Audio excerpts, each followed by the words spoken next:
Gyors vagány vagy! Erőmérésekben tudnak segíteni és részvenni.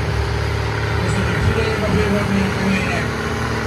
Azaz, majdnem olasz mindjárt, kemények vagytok, bátya. 80-as lába, azaz, nyomjátok neki, tata. Azaz, most már kezdenek rágadódni a kerekek. Hát, ez még kemények a úgy, kemény a felhúzó. Macsokba szállítom, majdnem elvitt a húszorokba.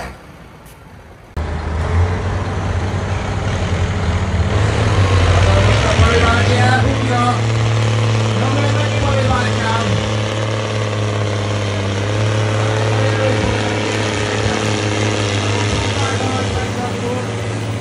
Mely a fej mellett megy a mind a kétjét. Tartott a Mari bátyám. Mari bátyám! Túljadásra indul. Fiúk neki.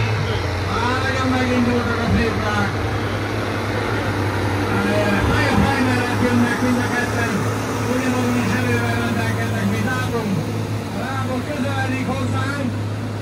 Igen, hájra van már. Nagy és indulás. Hagyjátok neki, fiúk. Nézzétek a megfagydat, hogy húzzanak hátul. Addig itt a lovak dolgoznak, kérem szépen. Fej mellett hallgat, menjék lába. A lába havarébb az óra hosszú óruában. Azaz.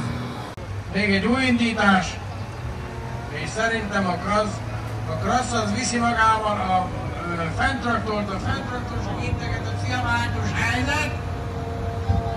És megindul a fenn is, de a krassz az nagyon kemény. Hadd szóljon, fiúk, hagyjátok neki! Még egy annak a fenntraktor meg sem tud mozdulni. A parivási krassz az mindenen is keresztül megy. A műsor egy kicsit újra füstölő, majd látom, de nagyon kemény. Ilyet nem minden nap látunk emberek.